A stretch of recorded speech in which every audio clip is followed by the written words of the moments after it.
What is going on, my fellow big brain gamers? If you're watching this video, I think that you're either the guy I'm reviewing or you want to get better, right? So let's get into that. We're going to be VOD reviewing a scrim game. Yeah, really cool.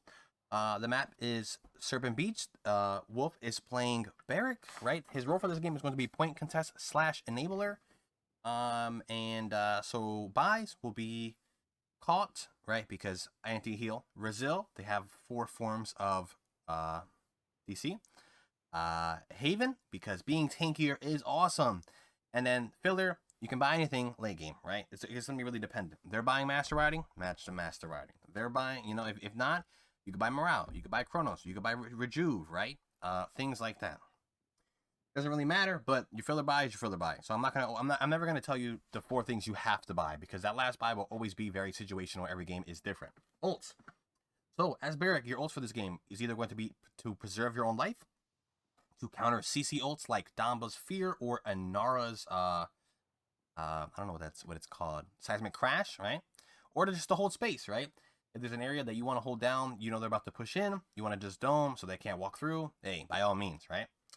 Dismount, right? If you go straight to point, I want you to dismount mid and look sun. Sun is going to be the left side currently of the map, right? You want to not let Vora get through for free, things like that. Any cheeky tanks trying to flank through there, things like that. You want to dismount them so your team has time to react, right? If not, if you're going sewers, dismount the tanks in front of you that are sewers, and if not, look to mid right after if nobody's there, right? So you dismount sewers, not there, look mid. Your matchup for this game, you are playing Barik into Inara. Currently in the meta, Barik is better than Inara. You should ideally win that matchup, but just to keep a note, keep Inara at a distance, right? Maintain your space. The last thing you want is Inara to get on top of you, to throw her Warder's Field on you, so now that's doing damage, maybe even providing her DR, as well as she's shooting you as well. At that point, she's tankier than you, and she's doing way more damage than you are, right? So keep that in mind. Keep her at a distance. So, alrighty. So this is Serpent Beach, and we are currently on this side of the map, right? This is us. So with that being said, when you're going to roll out on this map as the Barik, you can either do the wall jump so that you can gain more speed, right? Or, so this would be or you can look to go this way, right, and come the same direction. When you get up here, right, you have two options. You can either roll out to mid, right, or you can roll out to high ground. Typically, I like to do the second rollout here. When you're here, you're going to be looking to dismount whoever's here, and you also want to take space, right? You want to gain control of their high ground if you are rolling out this way, right? And if you're rolling out mid, right, you want to gain control of point. I want you to look through, if nobody's mid, I want you to be looking for dismounts in these areas here, right? Look top right. If they're already dismounted, you can look, left. And then just in case somebody tries to flank around, right, you can look for a dismount onto them so that they can't get onto your backline for free, right? So you should either be rolling out straight to point or high ground in this scenario.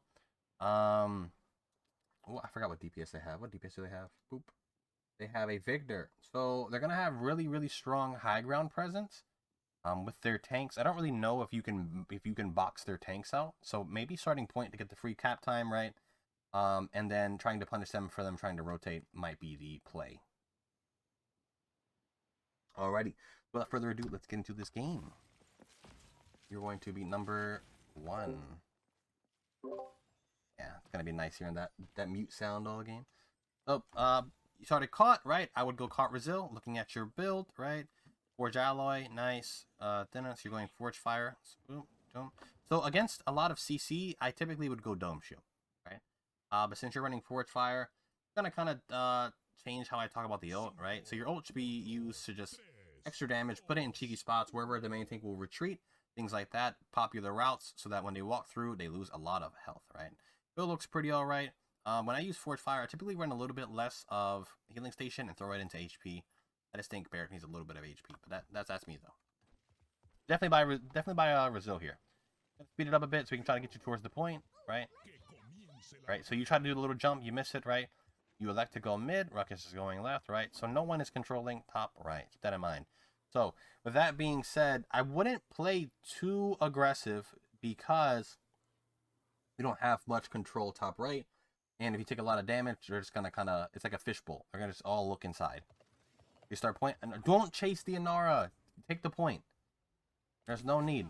Right now, you should be getting free cap. Put a turret down. So, the first cooldown you should be using should be your turret. You want to put it down, right? You want to put it down. You want to start getting sustained from it, right? And allow it to start shooting things. It's going to help your ult charge, as well as just help you get credits, because doing damage gives credits, right? Your shield gets used and no one's shooting at you. No one's looking at you. This is a waste of a shield. This is a bad shield.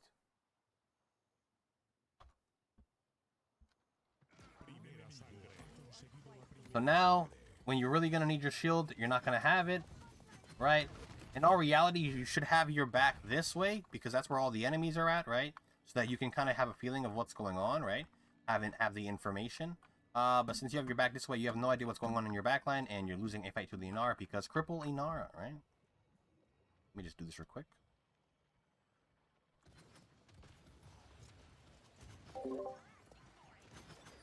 And now you're dead. So here we are. At this point in time, you've decided that you're not going to get a retouch, that you should just set up for defense. Instead of shielding there, you can walk up, you know? You can walk up, walk up, walk up. Place a shield this way. It'll curve so that you can block this doorway as well as blocking mid, and you can peek through the doorway onto the Vor, right? This shield does nothing. All this shield does is it makes you want to sit behind it because you're safe, and you do not gain any space.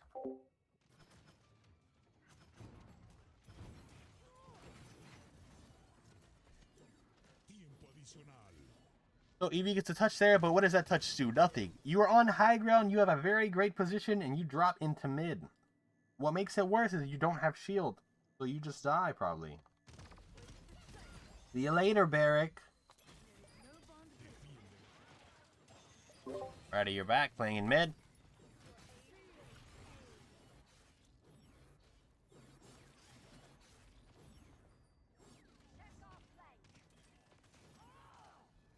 You're down one, keep that in mind, right? So, right here, now that you have ult, right, you should kind of be thinking of cool little places that you could put your turret down, that they really can't break them, right? So, like, putting a turret, like, maybe, like right here on the corner would be pretty nice, because, they don't really have an angle on it in orange, right? So they really can't see it from there. So they can only shoot it from there, or in front of it, and you can kind of body block it. You can, like, body block it a bit, so that you take the damage and not it, so they can't. So she just can't naturally break it, and she doesn't even have bulldozer, so I don't even think she breaks it, right? So yeah, I'd ult. There we go, good ult. The Inara shield, maybe? No, you didn't have to. I would have tried to shield in front of your turret so you don't lose your ult right away. Throw down a turret, back up. Throw down a turret, back up. Give space. You try to back up, you got a turret down. Cool beans. You're gonna get ulted. So, against Cripple Inara, resilience is going to be very, very strong.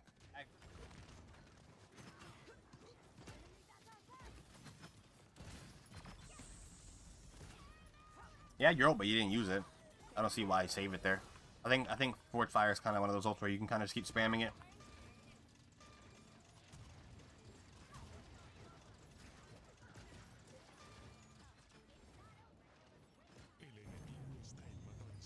At this point, do not drop your ult, which I don't think you will. So now you have enough for caught too, but at the same time, you need resilience, right? So I just think you buy. You know they have ults, right? So I think you just buy Resil too, and call it a day.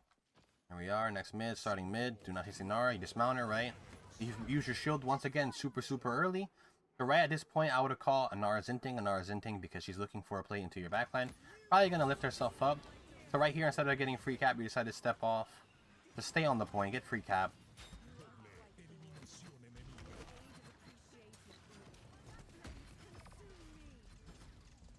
And yeah. So, you really didn't do anything there. You kind of went to the point and just died. Like, yeah, they beat your team high ground, but, like, you could have been free capping. You could have punished the Inara for just walking past you, things like that.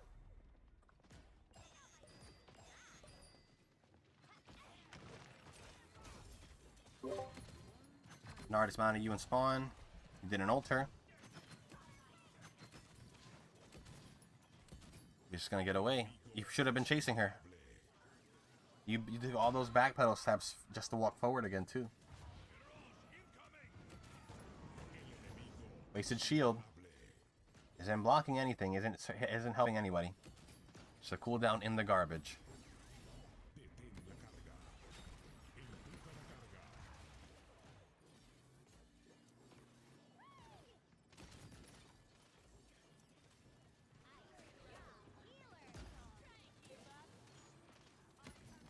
At this point, you're kind of just floating.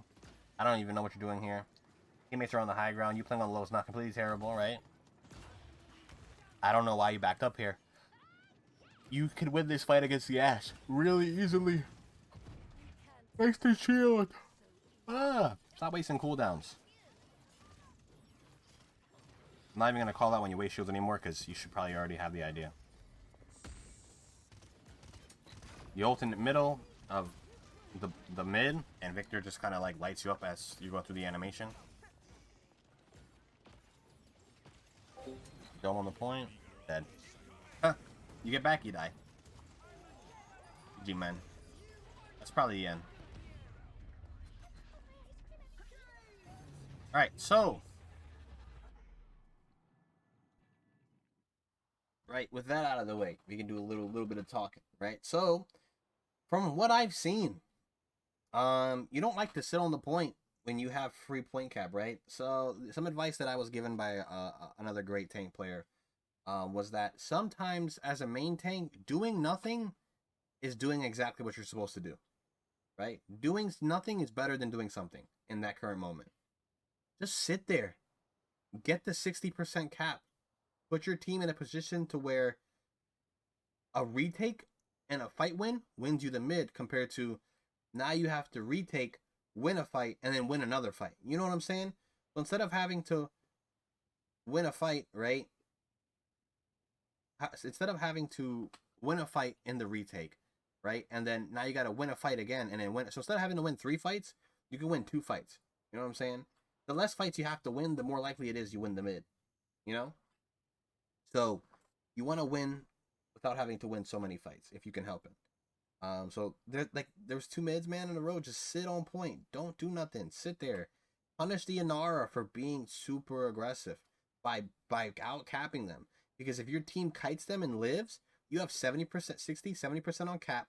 Now they have to get back, and by the time they they get back in the groove, you're probably like in the 80s, 90s, and now they're Inara's forced to stay on the point.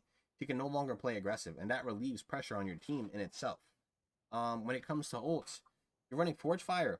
You treat it like another turret. Treat it like an ability. Throw it down. Put it in weird spots. Put it down all the time.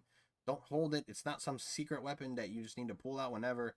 Use it. Use it. It's not Dome Shield. If it's Dome Shield, use it for counters. But when it's Forge Fire, you gotta use it like an ability. Other than that, buys. If I see another game of you buying caught into a CC heavy team and you're not buying Brazil, I'm gonna lose my mind. Caught Brazil in the beginning. It's all you gotta do. All you gotta do, simple. Caught Brazil, get caught 2, finish your Brazil buys. GG, go next. And yeah, aim can use a little bit of work, but everybody can improve mechanically, so I'm not gonna harp too much on that. And yeah, with all that being said, if you guys enjoyed this video, man, definitely leave a like, subscribe to keep up to date with me and my channel. If you want to get coached by me, there's an easy way to do it. You can hit the link in my description. It's going to link you to the Discord, right? And I have a VOD review submission channel. You will submit either a YouTube link or a match ID from Paladins. Has to be ranked. It could be ranked casual or a scrim. Doesn't really matter. But keep in mind, if it's ranked or a scrim, you got to have it spectated. If your rank is a diamond or above, it should auto spectate for ranked. But other than that, for customs, gotta have it. You gotta have it spectated by somebody, as well as casuals. Alrighty, everybody. Hope you guys enjoyed, like I said, and I will see you guys in the next one. Take care.